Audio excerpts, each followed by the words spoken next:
Good morning, students. I, myself, Dr. Vasant Kadam, Associate Professor, Department of Botany, KTHM College, Nasik. Students, today we are going to learn the chapter photosynthesis, and today's topic is evidences and factors affecting photosynthesis. Mechanism of photosynthesis.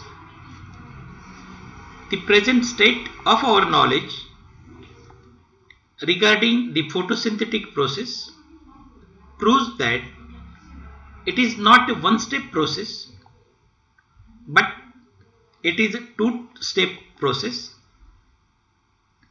The primary reaction in photosynthesis depends on light and hence called light reaction or photochemical reaction.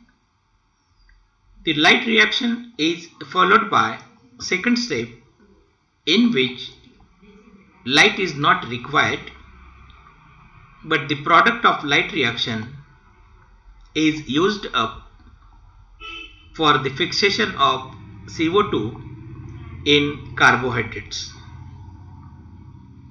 known as dark reaction or thermochemical reactions. During light reaction, ATP and NADPH molecules are synthesized, and synthesized ATP and NADPH2 molecules during light phase are utilized for the conversion of carbon dioxide to carbohydrates in dark reaction. There are several evidences which favor the existence of two-step in photosynthesis.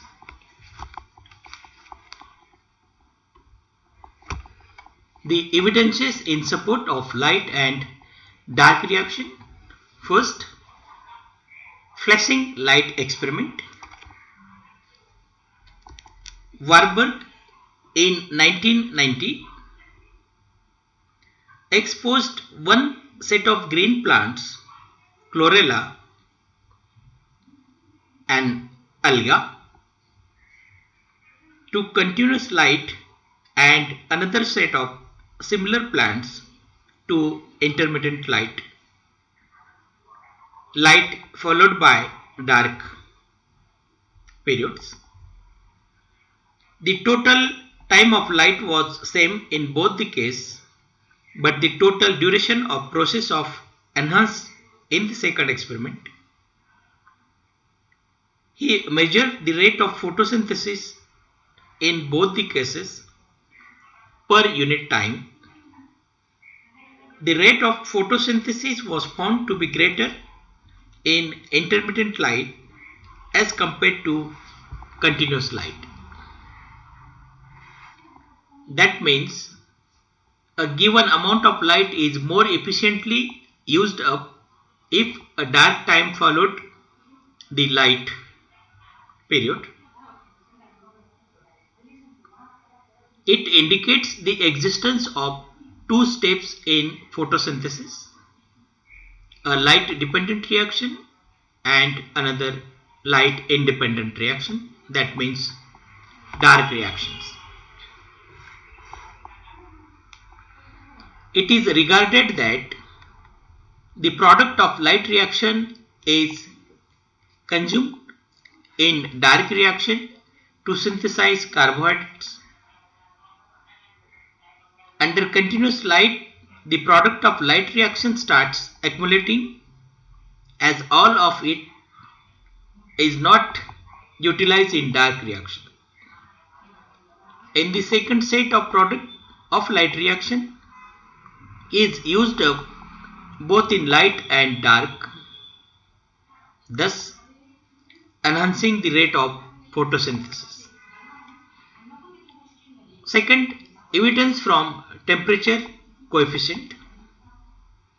The temperature coefficient of a particular reaction is defined as the ratio of the rate of particular reaction at a given temperature to the rate of that reaction exactly at 10 degrees centigrade lower.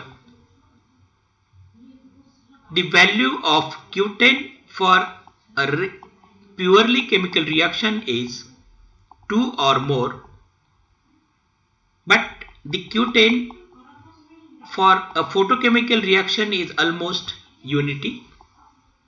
That means Q10 is equal to 1. Blackman demonstrated that Q10 of well-illuminated plants is always found equal to 2 or more. However, under low light intensity, the Q10 becomes unity. These findings explain that primary photochemical reaction shows Q10 equal to unity, whereas thermochemical reaction or dark reaction shows Q10 equal to 2 or more. Number third is evidences from carbon dioxide reduction in dark. Kelvin exposed green plants to light in absence of carbon dioxide and then transferred them immediately to dark with the supply of 14 CO2. The carbon of carbon dioxide was already labeled using radioactive isotope of carbon, 14 carbon. It was observed that 14 carbon dioxide in dark was fixed into carbohydrates. It indicates that carbon dioxide is reduced to carbohydrates in dark, and this phase is purely chemical or dark phase of photosynthesis. The above evidences clearly prove that there are two definite steps independently occurring in photosynthesis. The first step, called photochemical reaction or light reaction, synthesize assimilatory powers, that means NADP and ATP. The assimilatory powers is used up in the second step, called dark reaction or thermochemical reaction. The carbohydrates are synthesized in the dark reaction. Fourth evidences in support of light reaction, that means Hill's reactions. Robert Hills in 1937 demonstrated that dry loose powder, when exposed to light in presence of water, liberates a small amount of oxygen. This was later demonstrated by isolated chloroplast in 1940. Hill observed that if certain oxidant like ferric oxalate or other salts were present in the medium, they were reduced to ferrous. Other compounds such as quinones, dichlorophenol, endophenol dye can also be reduced to illuminated chloroplast. This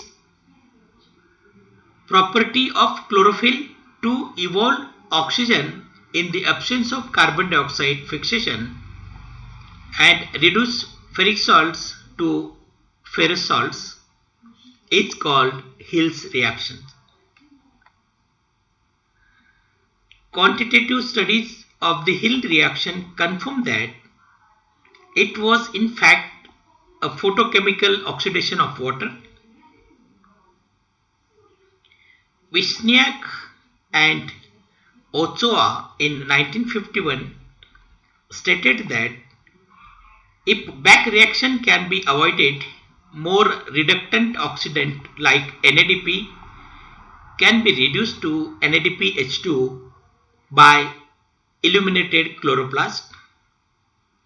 This has been made possible by adding some catalytic compounds such as ferredoxin and an enzyme ferredoxin NADP reductase in the medium.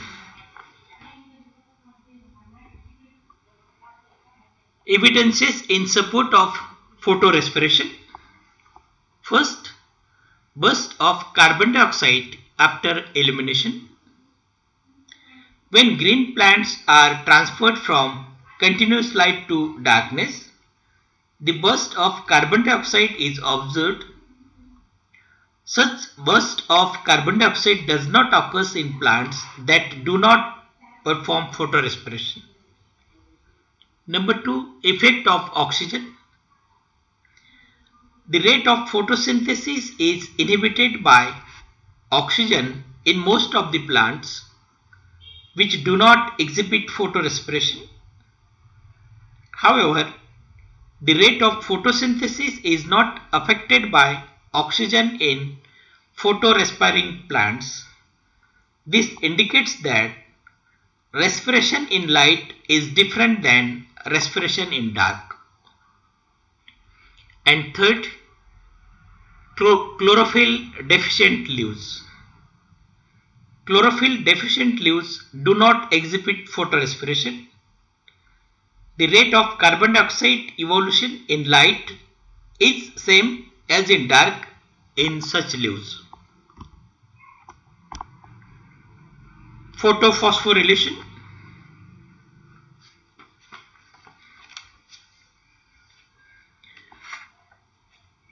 Photosynthetic photophosphorylation or photophosphorylation is the process of phosphate group transfer into ADP to synthesize ATP. This ATP is used in the carbon dioxide fixation in dark reaction of photosynthesis. The production of ATP from ADP and inorganic phosphate requires energy which ultimately comes from light. There are evidences that light-driven electron transport and photophosphorylation are coupled, where energy released in electron transport is trapped in the synthesis of ATP. However, the mechanism by which the ATP is produced in photosynthesis is not very well known.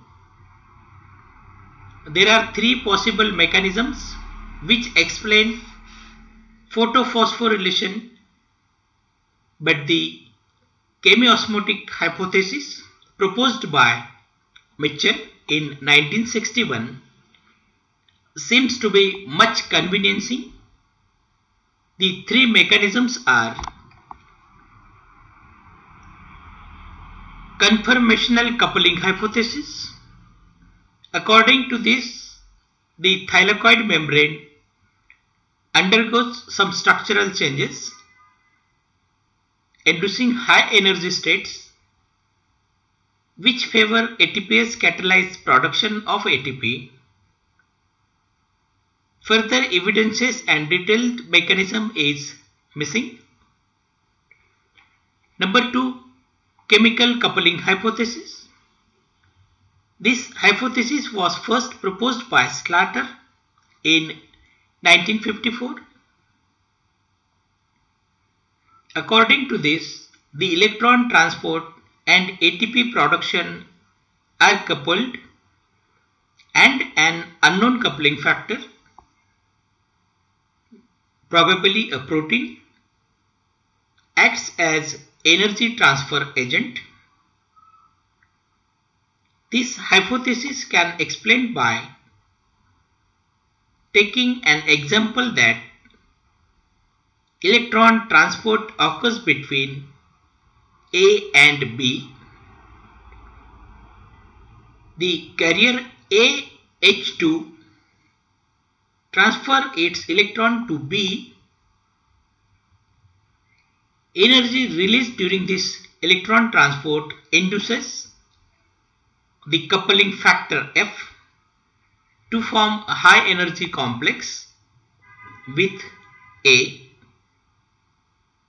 The AX complex then exchanges with inorganic phosphate to form a high energy phosphorylated coupling factor complex. This complex then reacts with ADP to form ATP. The coupling factor is released in the reaction. Through this hypothesis was supported by many evidences. It has not much following as compared to chemi-osmotic coupling hypothesis. Chemical coupling hypothesis is explained in such a way. Number 3 is chemical coupling hypothesis, chemi-osmotic coupling hypothesis. The most acceptable and well-established model for photophosphorylation was proposed by a British biochemist, Peter Mitchell, in 1961 to 1976, known as Mitchell's chemiosmotic hypothesis. This hypothesis is based on the following assumptions. A multi-component enzymatic complex, the ATPase complex, it is also known as coupling factor, is plugged through a thylakoid membrane at various places. The complex is localized both within upon the surface of membrane. It consists of an extrinsic protein CF1, which is approximately 110 angstrom in diameter. The CF1 binds to a hydrophobic compound CFO, approximately 96 angstrom diameter, which serves as a protons and channel. The ATPase complex utilizes the proton motive force to catalyze ATP synthesis from ADP and inorganic phosphate. The actual mechanism by which CF makes use of energy released from the downhill movements of protons to convert ADP and phosphate to ATP is not clear.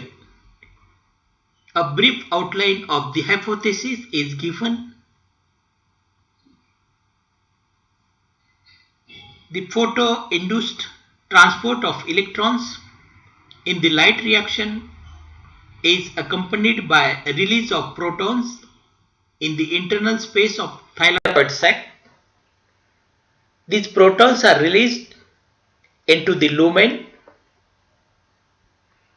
water oxidizing component of pigment system. Second, plastoquinone pull. When plastohydroquinone is oxidized back to plastoquinone, and cyclic electron transport around photosystem first. There are sufficient evidences that 8 protons are released by non-cyclic electron transport. That means from water molecules oxidation and 4 from plastoquinone functions and 4 protons by cyclic electron transport through plastohydroquinone to plastoquinone.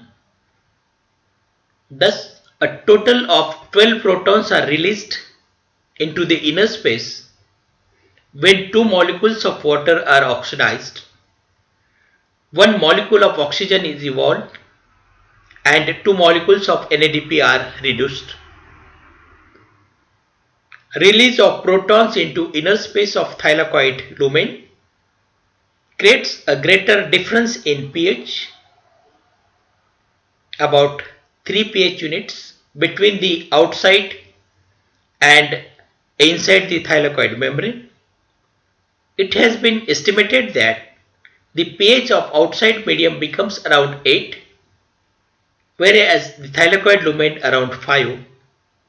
That means proton concentration inside the lumen becomes 1000 times as greater as the stroma. Under such conditions, the electron transport cannot continue until the protons from lumen are translocated out. Thylakoid membrane itself is not permeable to protons. The protons therefore flow towards the outside of thylakoid membrane through ATPase complex. The return flow of protons down the proton's electrochemical gradient creates a proton motive force. The CFO of ATPase complex provides a channel of proton translocation across the membrane. The flow of protons down the electrochemical gradient then reaches the coupling factor CFO, where the formation of ATP from ADP and inorganic phosphate. The coupling factor is located the above side of thylakoid membrane. It is now well established that single molecule of ATP is formed for every 3 protons passing through ATPase complex. Thus, about 4 ATP molecules will be formed for 12 protons released during non-cyclic and cyclic electron transport. These ATP molecules are just enough to fix 1 molecule of carbon dioxide into sugar phosphate. Factors affecting the rate of respiration, the factors affecting the rate of photosynthesis.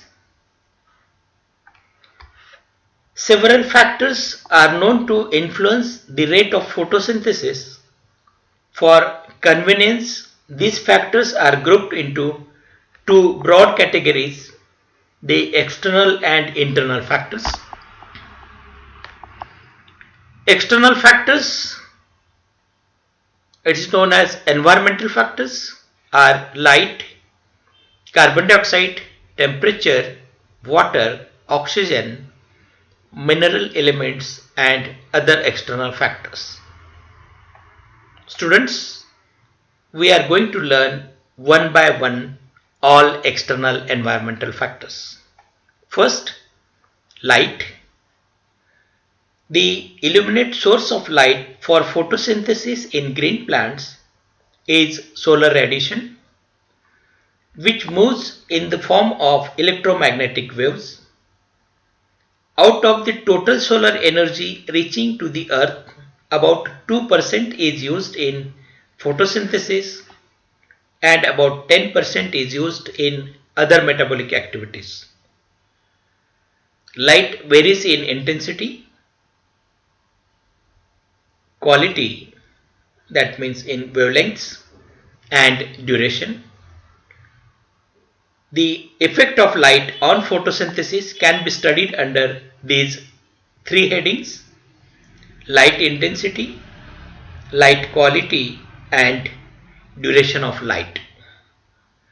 The light intensity, the total light perceived by a plant, depends on its general form and arrangement of leaves. Of the light falling on leaf, about 80% is absorbed, 10% is reflected, and 10% is transmitted.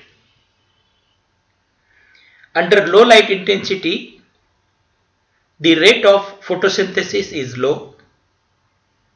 Increase in light intensity causes increase in the rate of photosynthesis until some other factors become limiting. At very high light intensity, beyond a certain point of photosynthesizing cells exhibit photooxidation of its constituents. The phenomenon is called solarization. Requirement of light intensities by the plant varies considerably. For example, certain plants require low light intensity for optimum photosynthesis and low shady habitats. These plants are called as xeophytes.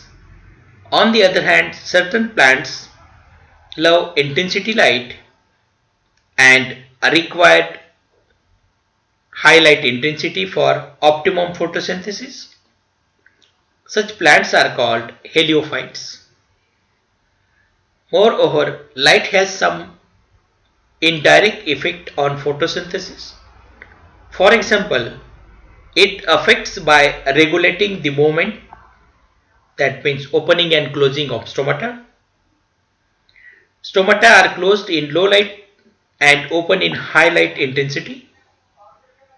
Closed stomata restrict the entry of carbon dioxide and decreases the rate of photosynthesis. Number 2, light quality. Photosynthetic pigment absorb visible part of the spectrum, that means 380 to 780 nanometer of light. It contained 7 different colors. For example, chlorophyll absorb blue and red light. Generally, plant shows high rate of photosynthesis in the blue and red light. Maximum photosynthesis has been observed in red light than in blue light. The green light has minimum effect. On the other hand, red algae shows maximum photosynthesis in green light and brown algae in blue light. Number 3 is the duration of light. Longer duration of light period favors photosynthesis. Generally, if the plants get 10 to 12 hours light per day, it favors good photosynthesis.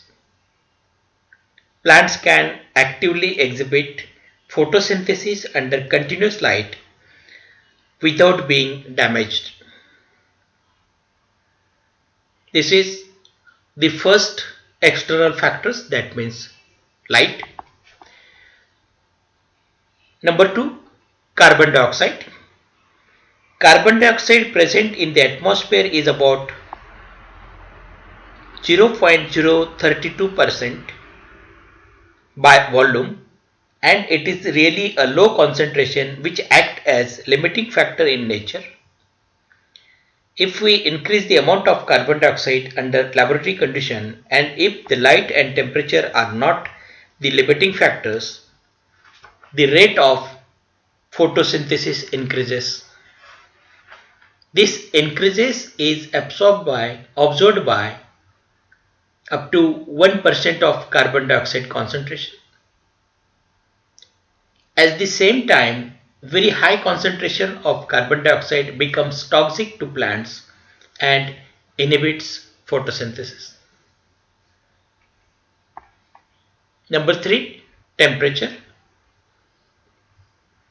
The rate of photosynthesis increases by increase in temperature up to 40 degrees centigrade. Above this temperature, there is a decrease in the rate of photosynthesis. High temperature results in the deactivation of enzymes, and thus the dark reaction is affected.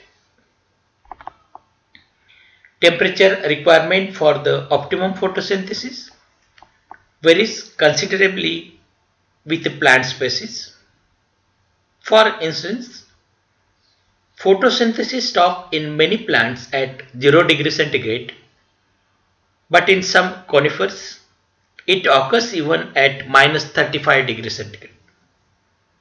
Similarly, photosynthesis stops beyond 40 to 50 degrees centigrade in certain plants, but certain blue-green algae and bacteria which inhibits its hot springs can perform photosynthesis at 70 degrees centigrade. Number fourth, water. Water is an essential raw material in photosynthesis. This rarely act as limiting factors because less than 1% of water absorbed by plants is used in photosynthesis. However, lowering of photosynthesis has been observed if the plants are inadequately supplied with water. Number 5. Oxygen. Oxygen has been shown to inhibit photosynthesis in C3 plants that exhibit photorespiration. Oxygen is inhibitory because it favors rapid respiration, which utilizes common intermediates. It competes with carbon dioxide and it destroys the excited state of chlorophyll and thus inhibit photosynthesis. Next, mineral elements.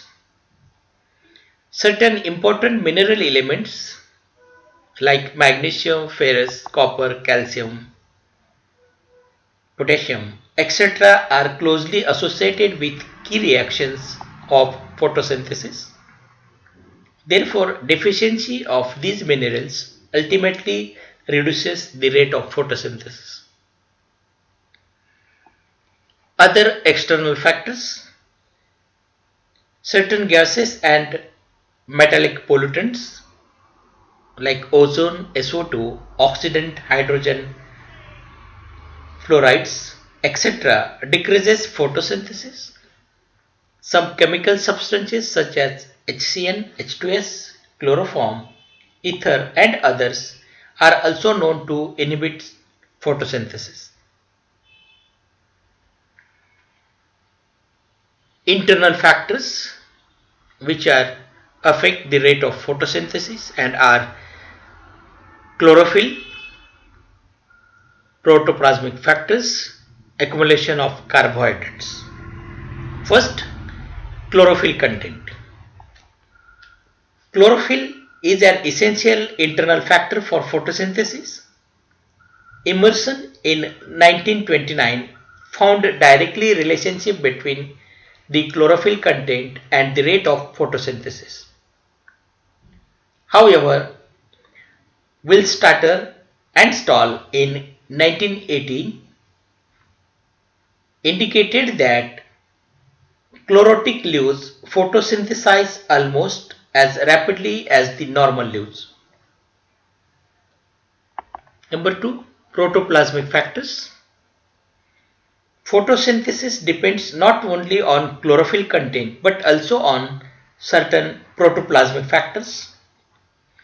These factors affect the rate of dark reaction,